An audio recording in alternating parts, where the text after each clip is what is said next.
Welcome to the Scholarly Stars study platform. In this video, we are going to cover part 3rd of chapter 2 of class 8 science NCERT, and the topic is 2.1.1 variation in shape and structure of cells. Cells के shape और structure में variation को हम पढ़ने वाले हैं. The muscle cell and the nerve cell of a human are shown in figure 2.6a and b. आपको यहाँ पे फिगर है दिया गया है 2.6 ए और बी. यहाँ पे ए में मसल सेल और बी में नर्व सेल का डायग्राम आपको दिखाया गया है. What are the similarities and differences you see in them. आपको इनमें क्या सिमिलैरिटी और डिफरेंसेस दिखाई देते हैं. A muscle cell figure 2.6a is shaped like a spindle, while a nerve cell figure 2.6b is very long and has branches. आप देख रहे होंगे कि जो फिगर 2.6a है मसल सेल, इसका जो शेप है वो स्पिंडल शेप में है. कौन सा शेप है? स्पिंडल शेप है. जबकि ये जो फिगर 2.6b है इसमें नर्व सेल का डायग्राम दिखाया गया है जो कि हाईली ब्रांच्ड और लॉन्ग है. वेरी लॉन्ग और हाईली ब्रांच्ड है. इसी तरीके से कुछ सेल्स जो होती हैं वो राउंड शेप में भी होती हैं, जबकि कुछ लॉन्ग और बहुत ज़्यादा थिन होती हैं. किसी भी ऑर्गेनिज्म में डिफरेंट ऑर्गेनिज्म में नंबर ऑफ सेल वेरी कर सकता है. किसी में सेल एक भी हो सकता है और किसी ऑर्गेनिज्म की बॉडी अगर बहुत सारे सेल से मिलकर बनी है तो हम उसे मल्टी सेलुलर भी कहते हैं.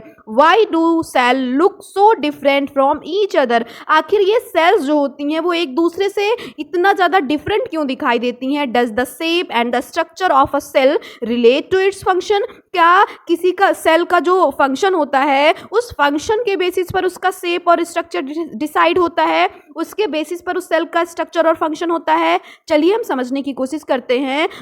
The unique shape, size and structure of a cells help them carry out their specific functions.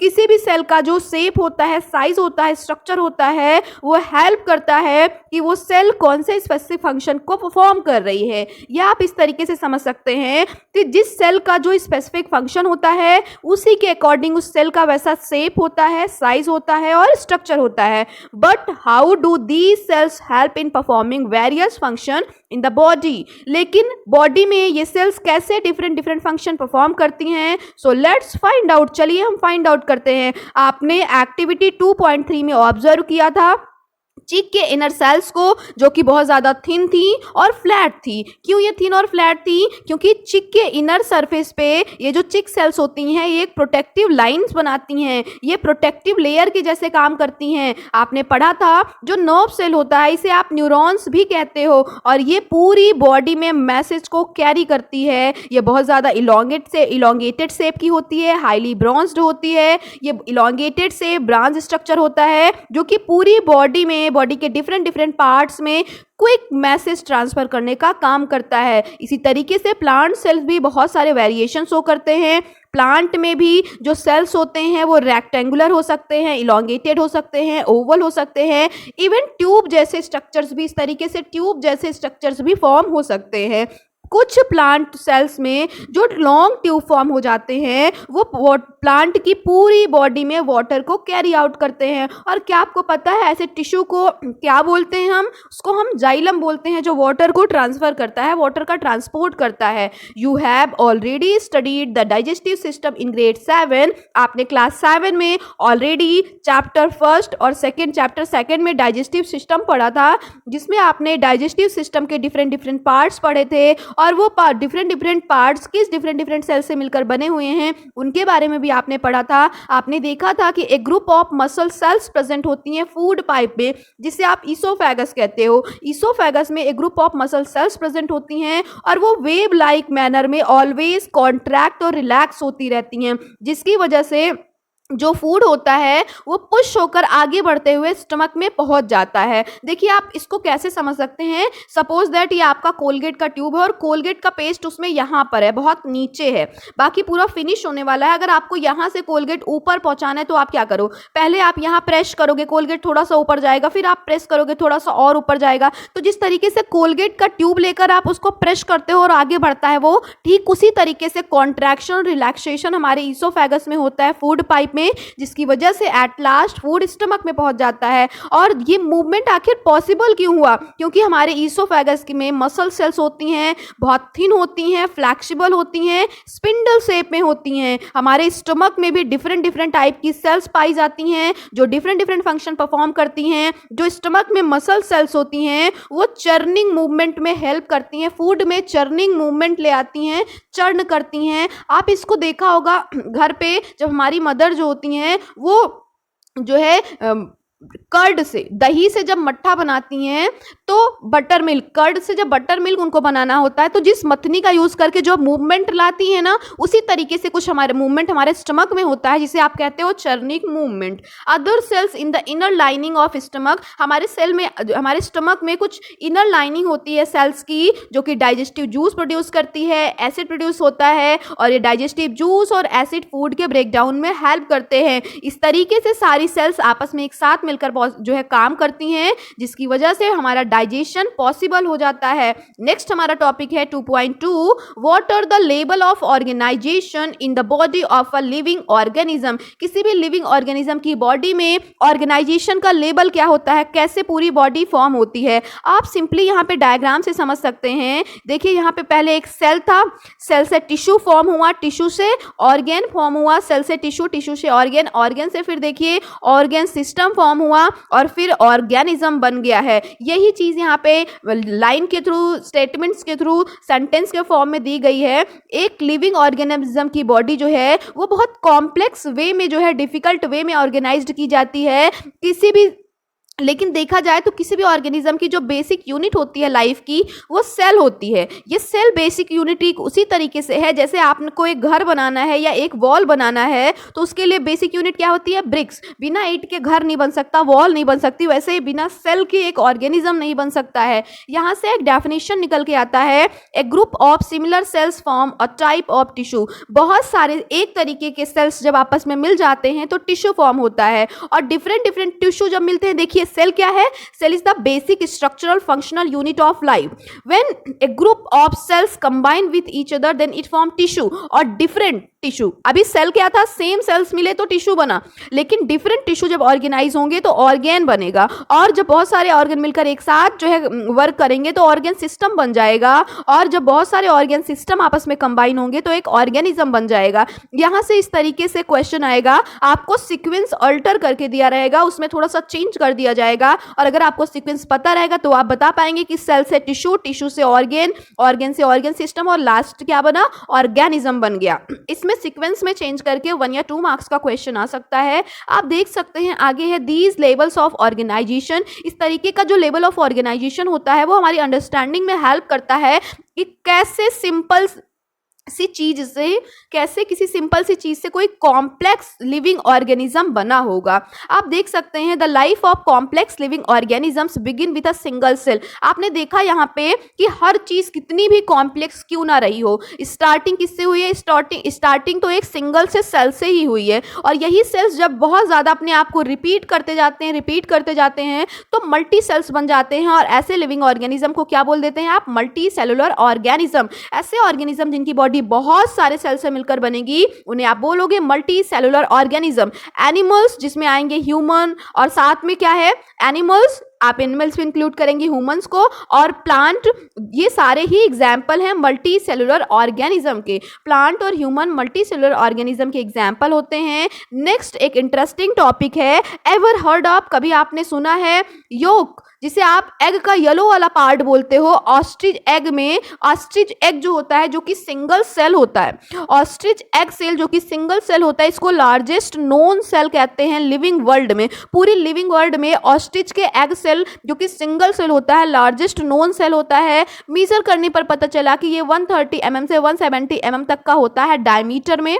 इसकी बात करें, ये डायमीटर में जो है बात करें तो ये 130 से 170 mm तक होता है, और इस एग में जो एक्स्ट्रा नॉन सेलुलर मटेरियल होता है, क्या क्या होता है, जैसे कि इसका हार्ड शेल, ये बाहर का हार्ड शेल जो कि प्रोटेक्टिव लेयर होता है, जो ये व्हाइट लिक्विड होता है जो कि नरिशमेंट का काम करता है, जिससे जो एग है, योक है, जो एक्चुअल में लिविंग पार्ट है वो ग्रो कर सके। फिर से देखिए इसमें आपको क्या क्या बताया मैंने, इसमें मैंने बताया जो एग सेल होता है, एक्चुअल में जो लार्जेस्ट नोन सेल की बात हो रही है ना, वो ये येलो वाले पार्ट की हो रही है, यही लिविंग पार्ट होता है। अगर हम बात करें कि जो एग सेल है, एग सेल का फंक्शन क्या होता है, तो शेल का फंक्शन होता है, इस शेल का फंक्शन होता है protective layer, act as a protective layer. White वाले पार्ट की बात हो तो ये नरिशमेंट का काम करता है, फूड प्रोवाइड करता है इस योक को, येलो वाले पार्ट को, और यही येलो वाला पार्ट लिविंग होता है, जिससे आगे चलकर एक ऑर्गेनिज्म बन जाता है। आई होप आपको बात समझ में आई हो। नेक्स्ट हमारा टॉपिक है what are micro organism. Micro organism क्या होते हैं? Some living organism are made up of just one or very few cells। कुछ लिविंग ऑर्गेनिज्म एक या कुछ बहुत जो है थोड़ा ज़्यादा सेल से मिलकर उनकी बॉडी बनी होती है, लेकिन ऐसे माइक्रो ऑर्गेनिज्म जिनको आप नेक्ड आई से देख नहीं सकते हो उन्हें हम कहेंगे माइक्रो ऑर्गेनिज्म, या जिनको देखने के लिए आपको माइक्रोस्कोप की नीड पड़ जाए। कुछ micro organism for example bacteria और अमीबा, इनकी बॉडी सिंगल सेल से मिलकर बनती है तो इन्हें आप यूनिसेलुलर बोलोगे, जबकि कुछ ऑर्गेनिज्म फंगी और एल्गी, इनकी बॉडी बहुत सारे सेल से मिलकर बनेगी तो इन्हें आप मल्टी सेलुलर बोलोगे।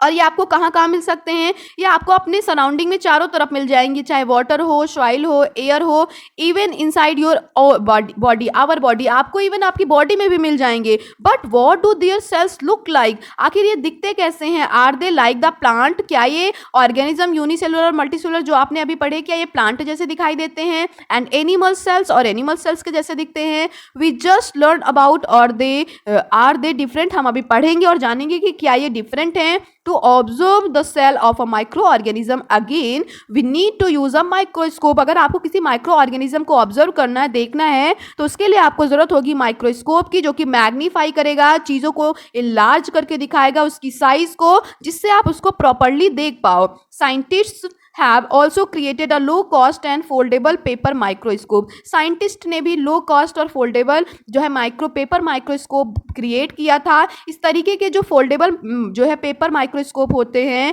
May not provide the same level of detail like high powered laboratory microscope. जो पेपर माइक्रोस्कोप होता है वो चीज़ों को उतना बेटर वे में, उसके लेवल ऑफ ऑर्गेनाइजेशन को उतना अच्छा नहीं दिखाएगा जितना कि हमारा लैब में जो हाई पावर्ड है, हाई मैग्नीफाइंग वाला माइक्रोस्कोप होता है। However these make microscopic world accessible to many people. जबकि हाँ ये है कि हालांकि ये जो है माइक्रोस्कोप्स हैं, ये माइक्रोस्कोपिक वर्ल्ड में जो बहुत सारे ऑर्गेनिज्म हैं उनको हमारे लिए एक्सेसिबल कर देते हैं, हम उनके बारे में थोड़ा बहुत जान पाते हैं। नेक्स्ट एक्टिविटी 2.4 है, जहाँ पे आप पोन्ड वाटर में ऑब्जर्व करेंगे या स्टैग्नेंट वाटर, स्थिर वाटर में, जो कि जिसमें मूवमेंट नहीं होता, जिसमें वाटर हमेशा स्टेबल होता है। आपको एक कंटेनर लेना है, उसमें पोन्ड वाटर या स्टैग्नेंट वाटर डालना है। अपने टीचर और एल्डर की हेल्प से आपको एक ड्रॉपर यूज करना है, हैंड का यूज नहीं करना, ड्रॉपर का यूज करना है। और पोन्ड का जो वाटर है उसका एक ड्रॉप, या स्टैग्नेंट वाटर का जो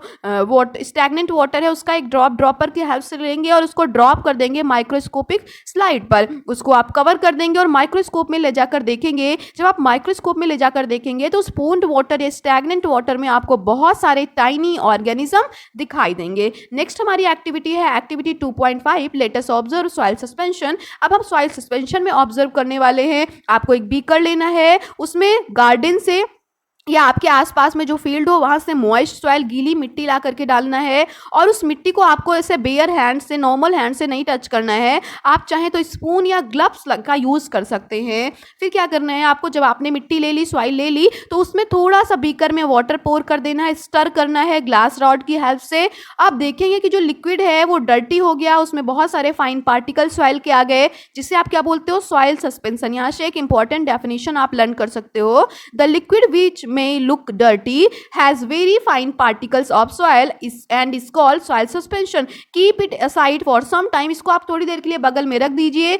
and let the mixture settle, और जो कुछ मिक्सचर्स हैं जो कि डिजोल्व नहीं होने वाले उन्हें आप सेटल होने दीजिए. Use a dropper, take a drop of water from the top layer, place the drop on a microscope slide. आप एक ड्रॉपर लीजिए, ऊपर के जो वाटर्स हैं उनके कुछ ड्रॉप्स लीजिए, माइक्रोस्कोप की स्लाइड में ले जाकर के ड्रॉपर से एक जो है ड्रॉप वाटर ड्रॉप कर दीजिए. फिर उसको आप कवर स्लिप से कवर कर दीजिए. माइक्रोस्कोप में ले जाकर के देखेंगे तो आपको क्या दिखेगा, आपको बहुत सारे माइक्रो ऑर्गेनिज्म दिखाई देंगे. कहाँ पे, सॉइल सस्पेंशन में, जो इंडिकेट करता है कि सॉइल सस्पेंशन में भी, गीली मिट्टी में भी बहुत सारे टाइनी क्रिएचर्स होते हैं जिनको आप नॉर्मल आई से देख नहीं सकते, जिनको देखने के लिए आपको, क्योंकि आप इनको ऐसे टाइनी ऑर्गेनिज्म जिनको आप नॉर्मल आई से नहीं देख सकते हो, इन्हें आप माइक्रो ऑर्गेनिज्म कहते हो या माइक्रोब्स कहते हो.